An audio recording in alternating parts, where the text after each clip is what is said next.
This lesson is on sorting an array. Here's our form again, where we see we have team member names to list. Let me list them in any old order and see what happens. Steve, Bob, Mary, George, Tim. Okay, not in any particular sorted order. Let's click the button. Bam! Bob, George, Mary, Steve, Tim. Looks like they are in order. And also in the second example as well. I'm going to show you two ways to achieve this. Let's go to the code. So here is the HTML. Member 1, 2, 3, 4, 5, like we've had before. And let's go to the PHP.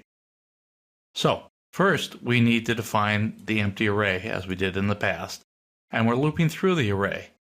We're following that methodology of getting the member 1, 2, 3, 4, each part of the loop to get the member name that we used in the post.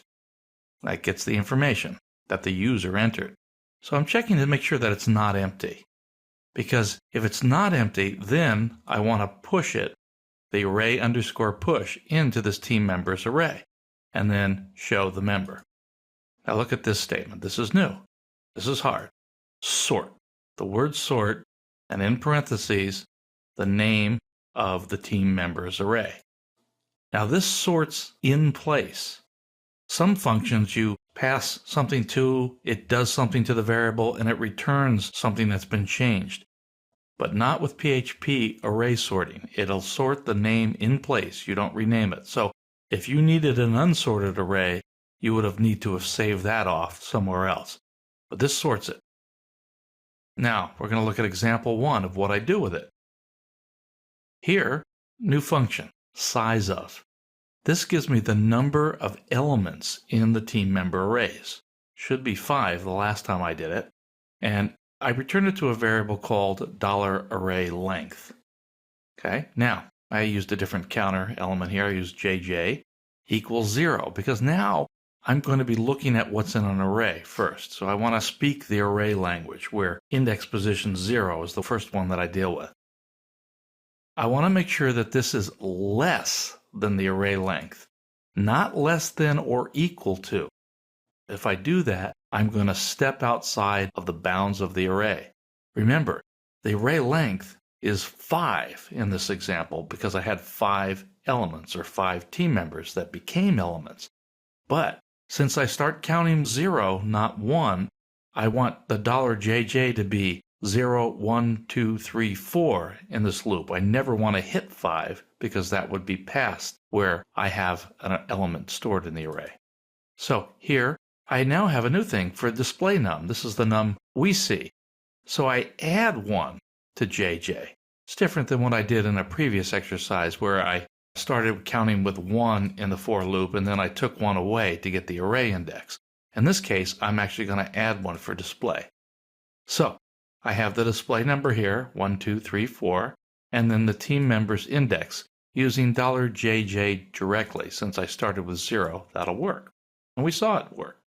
Let's go try another way that's even a little cooler. Here, I initialize a counter to 0, and there's a new command I want to show you. A new statement for PHP. It's a construct called the for each. And the for each purpose in life is to work with an array. So you don't have to count up the size of the array. It just knows I'm going to be looking at an array.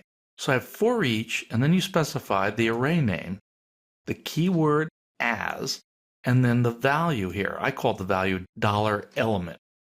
This is the value of the first element. The first time through, it's going to put in Steve, and then Mary, then George. Actually, it'll be in the sorted order. So it'll put in whatever is found in position 0, then in position 1, and so forth in the loop. And I don't have to keep track of it. The only reason I even bothered with a counter is because I want to have a display here. So it's 1, Steve, 2, Mary, whatever.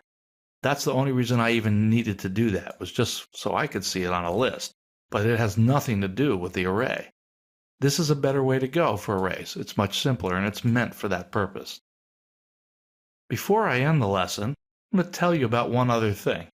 It's the reverse sort, and it's just an R sort to get it reversed. So I'll save this code let me go back to the web form itself. Now we should get this in reverse order. Now we do. Tim, Steve, Mary, George, Bob. So that was an R sort. So that's a reverse sort. That's how you get things in reverse alphabetical order. Now, truth be told, it's not really alphabetical order. It's ASCII-betical order. And what that means is there's an ASCII collating sequence. And one of the quirks of that is smaller case letters sort after uppercase letters. Let's go back. I'm going to make this a regular sort again. And I'm going to enter slightly different data. I saved it. I'm going to come back, and I'm going to put in a little b for Bob. Submit it. Look at that. Bob, with a little b, sorted after everything else because little letters or small letters are higher in the collating sequence than capital letters. So this allows us to sort in a case-sensitive manner. If we have to sort in a case-insensitive manner, you'll have to be careful about that. This ends my presentation on sorting arrays.